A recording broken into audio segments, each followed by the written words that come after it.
Okay, it's Tuesday, and that means Taco-Bout-It-Tuesday. Welcome to another episode of What's Up with the Walpoles. I'm here with Josh.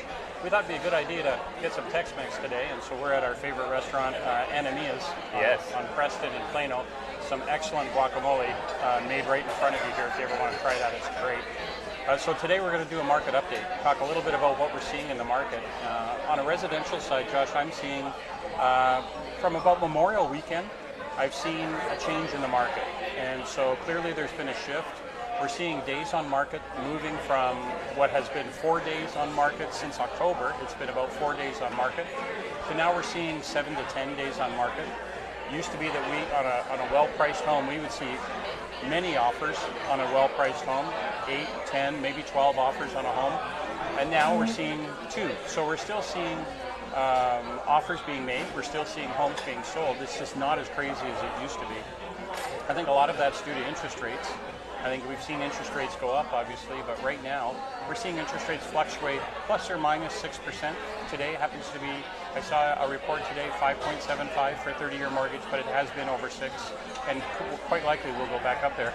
What are you seeing on a commercial side? Well, on the commercial side, I'm seeing, lots of time on market. The time is extending on market, where previously you would see a property listed. It would be listed for about 2 weeks. They'd have their highest and best call after week 1, and then they'd be able to be under contract.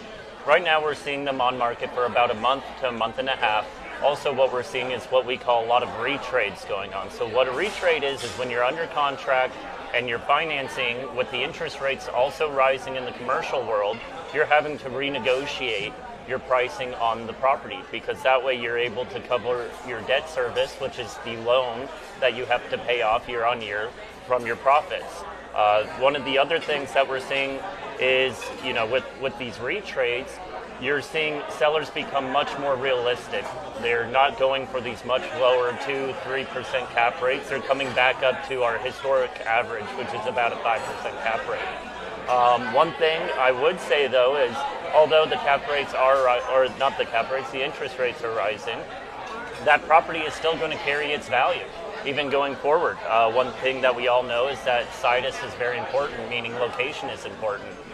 Whether you pay for that property today at an interest rate of 6%, that same property next year is still going to be worth more than what it is today. I think it's because real estate, it goes up and down, but it doesn't go up and down on a horizontal line. It's going up and down on a vertical upward trend, so it's like a stair step. Yes, right? I would say it's more of a stair step where interest rates are sinusoidal.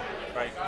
So, there's an old saying that says, when's the best time to plant a tree? And the answer is 20 years ago. But what's the second best time to plant a tree? And that's today. Absolutely. So, same applies in real estate. What's the best time to buy real estate? It's really to get into it now.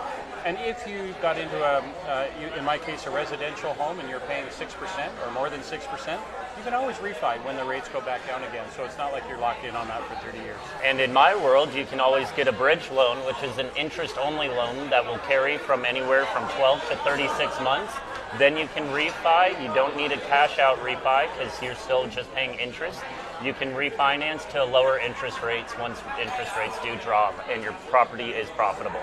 So I think bottom line is, if you have any questions about this, if you're thinking about investing in real estate, great time to diversify away from Wall Street. If you're thinking of just making an upgrade in your home or getting into some multifamily, self-storage, any of that other kind of commercial stuff that Josh deals in, give us a call. We're here. All right? It's another episode of What's Up with the Walpoles. We'll see you next time. Bye.